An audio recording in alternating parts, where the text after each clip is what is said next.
Bonjour, voici la lecture du Secret de la Salette. Donc je vous lis juste la partie prophétique. Donc c'est le petit livret qui était vendu à l'époque, au 19 septembre 1846. Et c'est bien écrit là, avec imprimature de Monseigneur l'évêque de Lecce.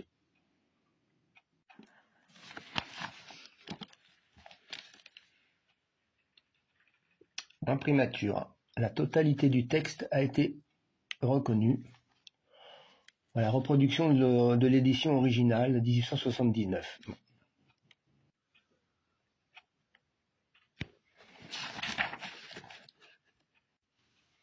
Mélanie, ce que je vais vous dire maintenant ne sera pas toujours secret, vous pourrez le publier en 1858.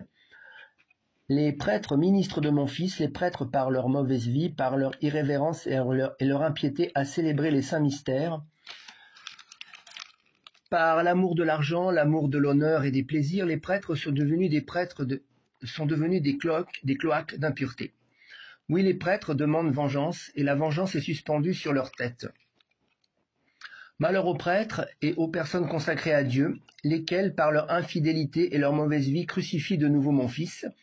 Les péchés des personnes consacrées à Dieu crient vers le ciel et appellent la vengeance. Et voilà que la vengeance est à leur porte, car il ne se trouve plus personne pour implorer miséricorde et pardon pour le peuple. Il ne se trouve plus personne.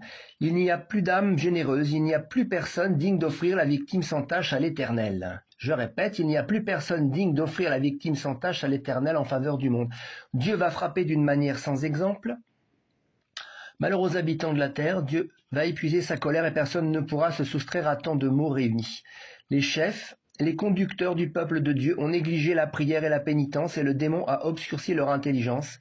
Ils sont devenus ces étoiles errantes que le vieux diable traînera avec sa queue pour les faire périr. Dieu permettra au vieux serpent de mettre des divisions parmi les régnants. Dans toutes les sociétés et dans toutes les familles, on souffrira des peines physiques et morales. Dieu abandonnera les hommes à eux-mêmes et enverra des châtiments qui se succéderont pendant plus de 35 ans. La société est à la veille des fléaux les plus terribles et des plus grands événements. On doit s'attendre à être gouverné par une verge de fer et à boire le calice de la colère de Dieu. Que le vicaire de mon fils, le souverain pontife Pie IX, ne sorte plus de Rome après l'année 1859. Mais qu'il soit ferme et généreux, qu'il combatte avec les armes de la foi et de l'amour, je serai avec lui. Qu'il se méfie de Napoléon, son cœur est double, et quand il voudra être à la fois pape et empereur, bientôt Dieu se retirera de lui, il est cet aigle qui, voulant toujours s'élever, tombera sur l'épée dont il voulait se servir pour obliger les peuples à se faire élever. L'Italie sera punie de son ambition en voulant secouer le joug du Seigneur des Seigneurs, aussi elle sera livrée à la guerre. Le sang coulera de tous côtés, les églises seront fermées ou profanées, les prêtres, les religieux seront chassés, on les fera mourir et mourir d'une mort cruelle. Plusieurs abandonneront la foi et le nombre des prêtres et des religieux qui se sépareront de la vraie religion sera grand. Parmi ces personnes, il se trouvera même des évêques. Que le pape se tienne en garde contre les faiseurs de miracles, car le temps est venu, que les prodiges les plus étonnants auront lieu sur la terre et dans les airs. En l'année 1864, Lucifer, avec un grand nombre de démons, sera détaché de l'enfer. Ils aboliront la foi peu à peu, et même dans les personnes consacrées à Dieu. Ils les aveugleront d'une telle manière qu'à moins d'une grâce particulière, ces personnes prendront l'esprit de ces mauvais anges. Plusieurs maisons religieuses perdront entièrement la foi et perdront beaucoup d'âmes. Les mauvais livres abonderont sur la terre, et les esprits de ténèbres répandront partout un relâchement universel pour tous ceux qui regardent le service de Dieu. Ils auront un très grand pouvoir sur la nature, il y aura des églises pour servir ces esprits. Des personnes seront transportées d'un lieu à un autre par ces esprits mauvais et même des prêtres, parce qu'ils ne seront pas conduits par le bon esprit de l'évangile qui est un esprit d'humilité, de charité et de zèle d'amour pour la gloire de Dieu. On fera ressusciter des morts et des justes, c'est-à-dire que ces morts prendront la figure des âmes justes qui avaient vécu sur la terre afin de mieux séduire les hommes, ces soi-disant morts ressuscités qui ne seront autre chose que le démon sous ces figures. Prêcheront un autre évangile, contraire à celui du vrai Christ, niant l'existence du ciel, soit encore des âmes et des damnés.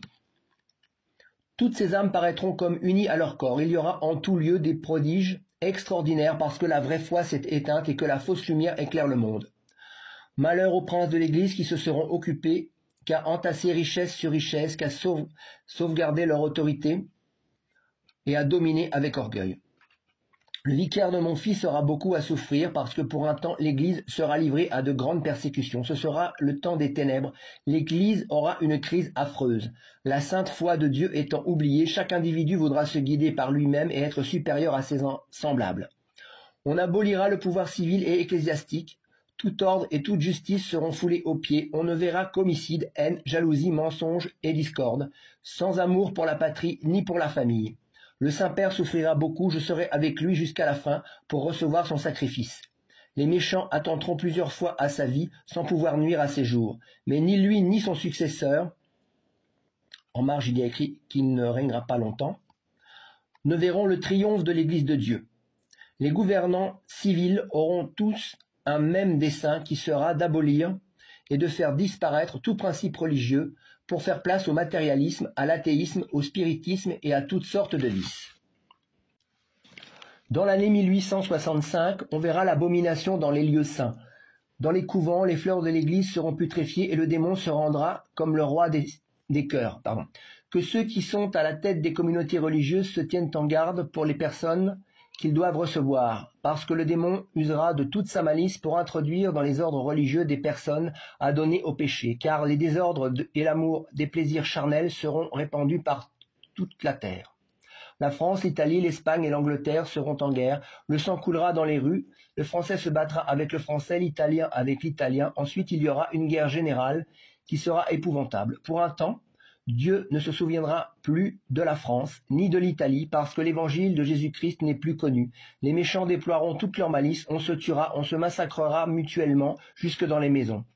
Au premier coup de son épée foudroyante, les montagnes et la nature entière trembleront d'épouvante, parce que les désordres et les crimes des hommes percent la voûte des cieux. Paris sera brûlé et Marseille engloutie.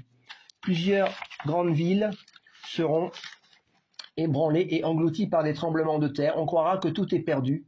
On ne verra qu'homicide, on n'entendra que bruit d'armes et que blasphème.